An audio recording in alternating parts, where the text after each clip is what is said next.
Boa noite.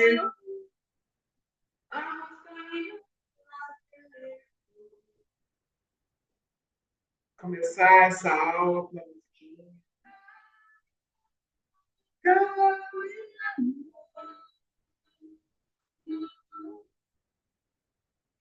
Boa noite, você que está aqui na aula e você que vai assistir depois nas gravações do YouTube.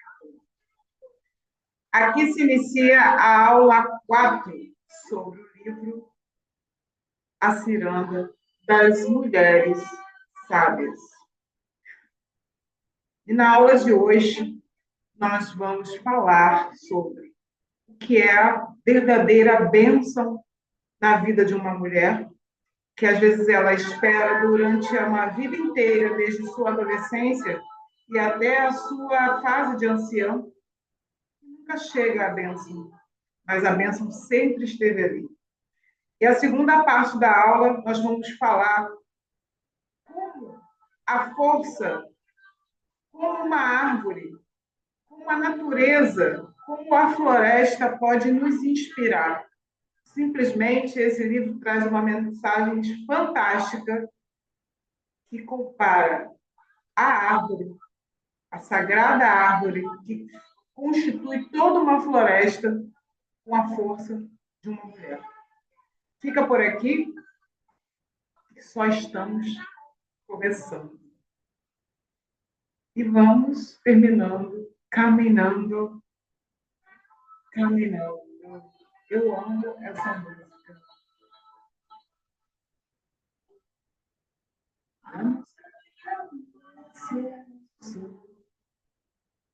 Vamos lá? Vamos começar, então. Eu queria começar lendo um trecho do livro que é sobre a bênção. E deixa eu só me encontrar aqui. Durante o livro, é a conversa de uma mulher que vai visitar uma velha sábia dentro da sua floresta. Logo, essa velha sábia, ela é feiticeira, ela já teve uma vivência, e essa mulher está angustiada, buscando respostas que ela não tem. Esse é o contexto de como se inicia esse livro.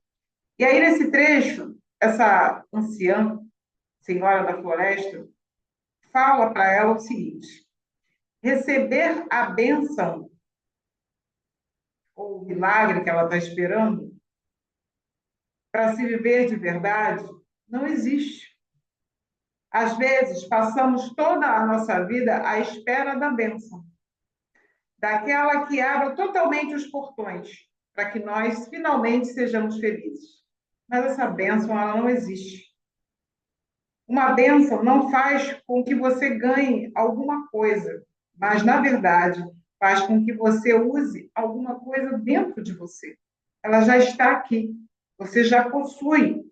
É um dom que você nasceu, está dentro de você. No dia que você chegou à Terra, até o fim. Basta saber acessar essa bênção. Uma bênção é para que você se lembre totalmente de quem você é e faça um bom uso da magnitude que nasceu embutida dentro de você, que é tão precioso e indomável.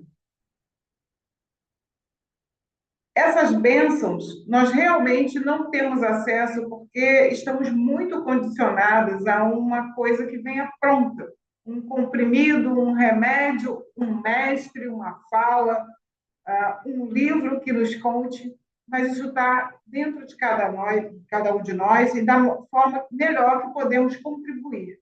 E a mulher, ela tem essa condição a mais que um homem, não porque um homem não seja inferior, mas a mulher, ela já tem com ela o segundo chakra, né, o chakra da criatividade, da sexualidade, ativado. Simplesmente, ela já nasce com esse chakra acionado porque ela tem um ventre, ela tem um útero, ela tem um ovário, ela gesta uma vida. O homem já está ligado ao ainda o chakra básico, que faz ele ser o provedor de uma vida, entende? É lá no sacro, né? No escroto do homem que produz os espermas, e lá ele ainda está no primeiro chakra, e é ali nos instintos. Mas a mulher não, a mulher recebe isso do homem, ela é yin, né? Ela recebe e ela tem o dom de gestar o poder da criação. Por isso, nós temos essa capacidade, já essa bênção, de frutificar, de criar, não só gerando um filho, mas gerando coisas para a nossa própria vida, e acaba que todos que estão envolvidos em nosso ciclo de social, familiar, no relacionamento, de relacionamentos, nós conseguimos transmitir isso se nós acessarmos essa bênção. E tem mais uma coisa assim, muito interessante que ela fala aqui. Fala assim: se você esteve esperando por essa bênção, peço-lhe que não espere mais, pois as bênçãos que quer aplicar sobre a sua cabeça se baseiam na visão comprovada dos atributos inatos e eternos da sua alma. E quem ousaria dizer que consegue enxergar esses atributos? Nós simplesmente não conseguimos perceber e enxergar os atributos das nossas bênçãos. Saiba que você é abençoada, apesar das hesitações, das suas quedas, das suas fraquezas, das suas feridas, do tempo perdido com o amor, com o trabalho, com alguém que não te merecia ou algo que não frutificou.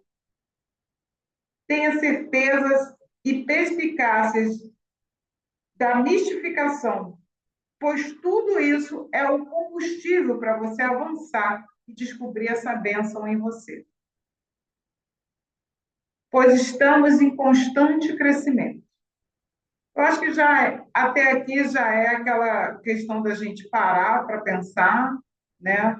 Olhar para quantas bênçãos já passaram na nossa vida e elas se repetem, para que a gente extraia o melhor de nós mesmos e para ir para uma próxima etapa, porque a vida é um constante crescimento. Então, tudo aquilo que a gente passa, que é amargo, que é azedo, que é difícil, ele pode se tornar uma grande força na nossa vida. É quando a alma justamente grita e diz assim: por favor, vamos à frente, passe por isso, né? Saiba passar por isso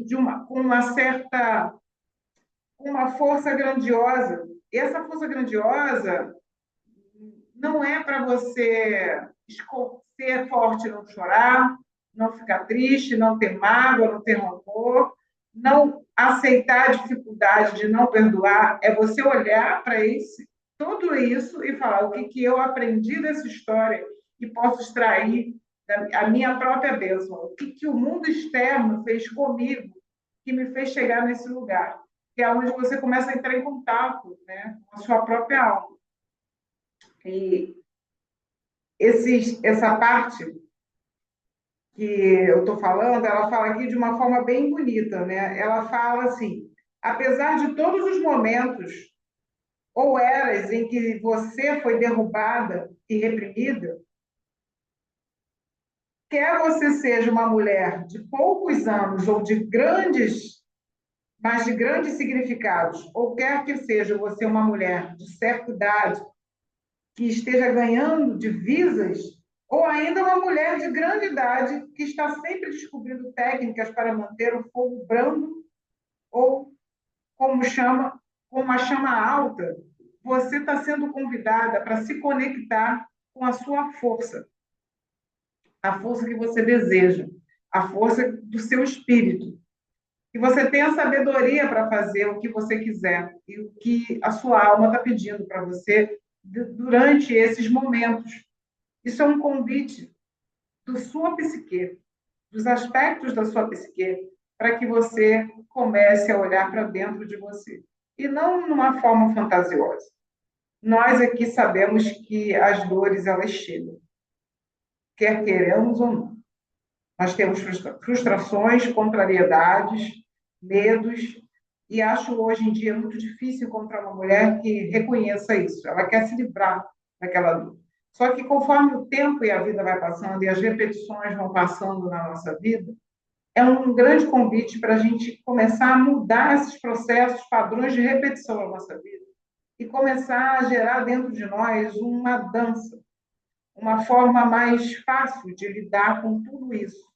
Isso é, para mim, a grande a forma grandiosa que nós temos para viver, né?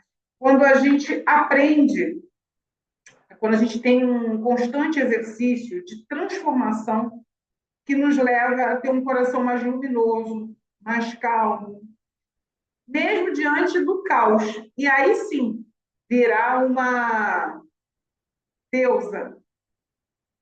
A deusa que ela pode ser raivosa, que ela bota a língua para fora, mata, decepa cabeças, até chegar uma deusa mais amorosa, que consegue dançar no caos, dançar como uma com Shiva, com Shakti Shiva, e dançar, dançar, mas isso é da mitologia indiana, não quero misturar aqui, mas a mitologia indiana mostra muito esse aspecto das deusas, e isso seria até um livro para trazer para a gente trabalhar essa mitologia que é tão bonita, que fala tanto do aspecto feminino e masculino e desse complemento. Quando você começa, dentro do caos que você está, aprender a dançar e entender, e esse externo não te atingir dentro, trabalhar suas emoções e sentimentos.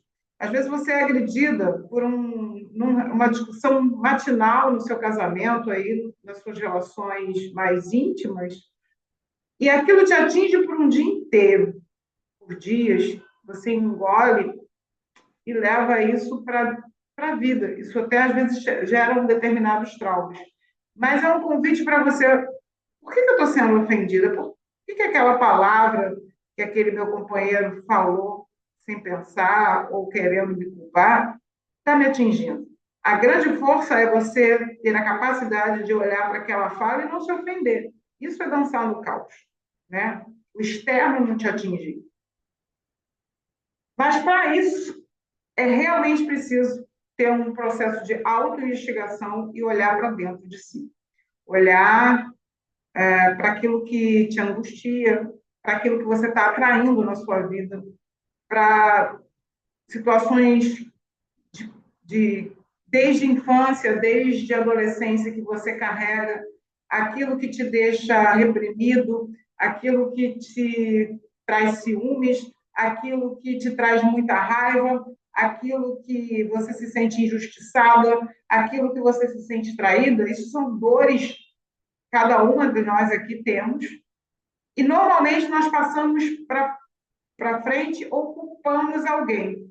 Mas essa coisa de culpar alguém, será que não está fazendo você não se ver? Porque aquele alguém que você está culpando é simplesmente um espelho para que você comece a virar uma chave e falar: essa é a bênção que eu tenho na minha vida. E vai me mostrar que eu preciso olhar em mim e transformar em mim.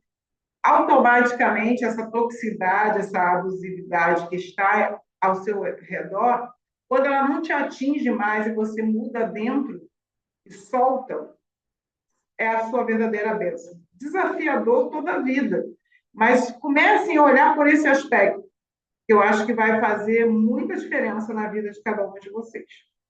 Isso são papos longos, papos para a gente fazer workshop, papos para cada um trazer a sua história aqui.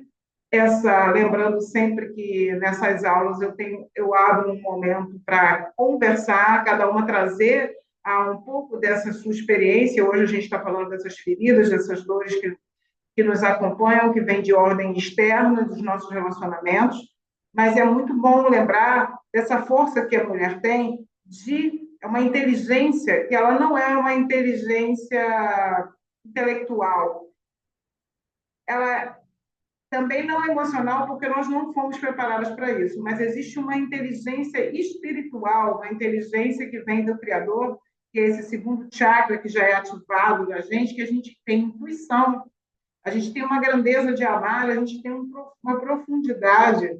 Nós amamos incondicionalmente um filho, um marido, um namorado, e assim a gente só desiste nas últimas circunstâncias. Isso é muito raro. Então já é um diferencial de mulher para a mulher.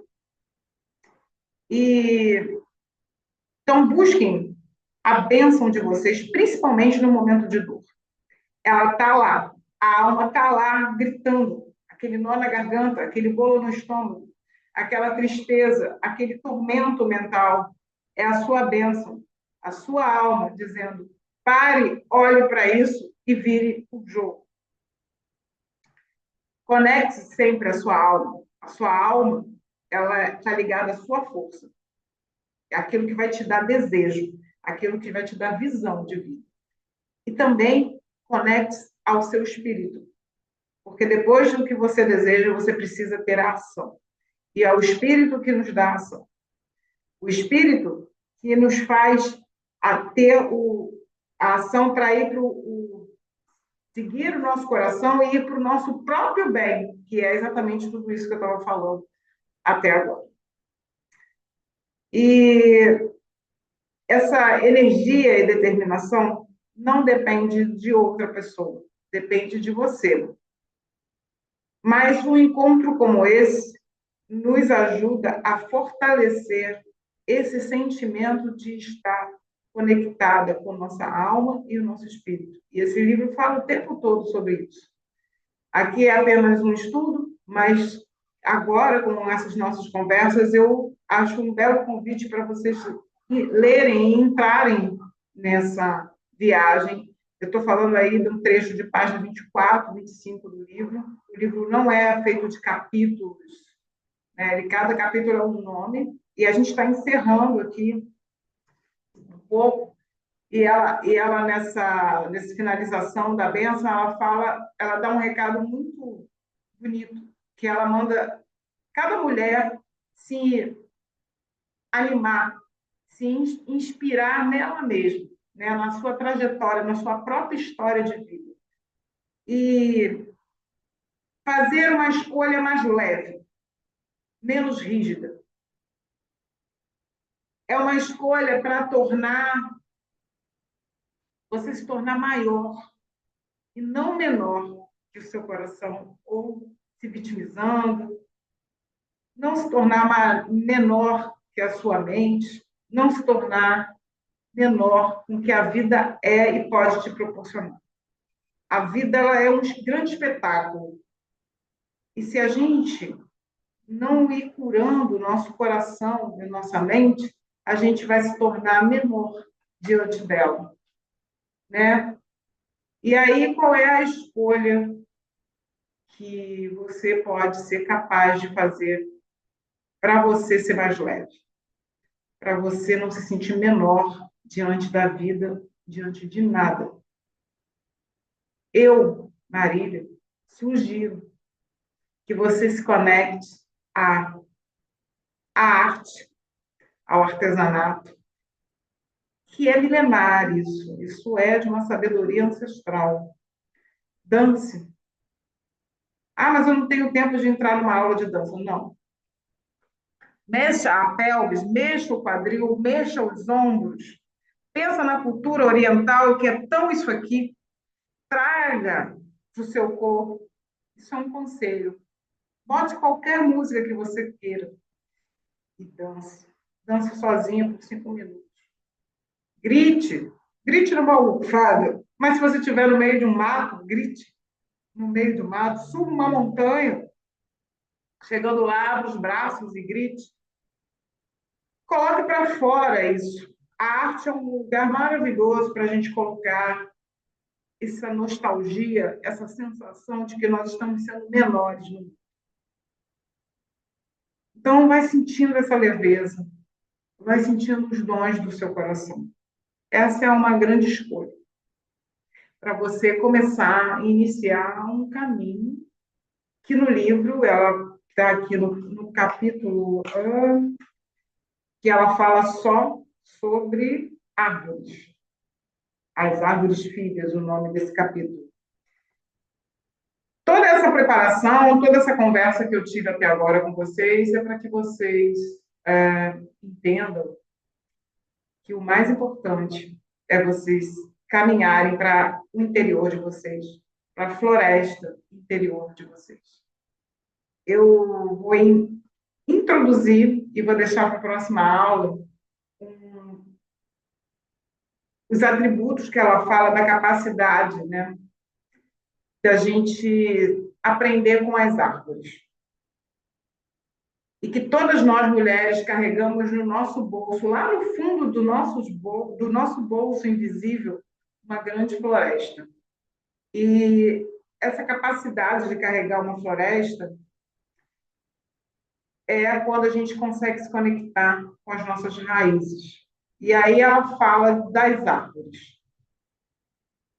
Por baixo da terra, a árvore venerável abriga uma árvore oculta, feita de raízes vitais constantemente nutridas por águas invisíveis. A alma oculta de uma árvore empurra uma energia para cima. O mesmo acontece com a vida de uma mulher. Com uma árvore, não importa em que condições ela esteja em cima da terra, exuberante ou sujeita a um enorme esforço. Lá embaixo de uma árvore, ou você, mulher, nas suas raízes, nos seus pés, no seu embasamento, na sua força, você é uma mulher oculta, que cuida constantemente para que o seu topo se mantenha florescente, dourado, brilhante, uma fonte profunda que nunca será extinta. Você pode virar uma mulher oculta, porque uma mulher oculta sempre está procurando empurrar essa sua essência em busca da vida. Está sempre para cima. Ela sempre atravessa seu solo, sempre a sua cegueira. Ela consegue nutrir, ela consegue criar, ela consegue menstruar, ela consegue viver seus ciclos. E está sempre olhando para cima e aberta para os céus. O mundo é o seu próprio alcance. Esses períodos de expansões e reinvenções dependem de ciclos, assim como uma árvore. Uma árvore começa de uma semente. Ela precisa ter profundidade. Ela precisa ir nas sombras das suas raízes, enraizando e brotando, até que ela tenha um grande tronco, grandes galhos, folhas, flores, frutos. Não esquecendo que é cíclico. Uma árvore passa por grandes períodos de dores, transformações, e cada época é um tipo de beleza. Eu vou encerrar a aula falando somente até aqui sobre uma árvore e vou deixar para a próxima aula essa parte mais profunda, que é a constituição da árvore. Começando que a árvore ela tem um nome feminino e nós, mulheres, temos esse poder exuberante de passar por todas as etapas e crescer. A história de uma árvore, numa conotação de um vilarejo, uma cultura camponesa, é muito bela. A árvore, ela é a guardiã dos camponeses. Ela protege do calor do verão, ela segura a neve no inverno, ela desvia os ventos das tempestades. A árvore também protege os telhados das casas, ela dá flores e frutos, ela pode fazer móveis, casas, e essa capacidade que a árvore tem, ela simplesmente tem a ver com a nossa natureza de mulher. Reflitam sobre isso e venham para a próxima aula que nós vamos nos aprofundar na magnitude das árvores e a conexão que nós mulheres temos com elas. Até a próxima aula.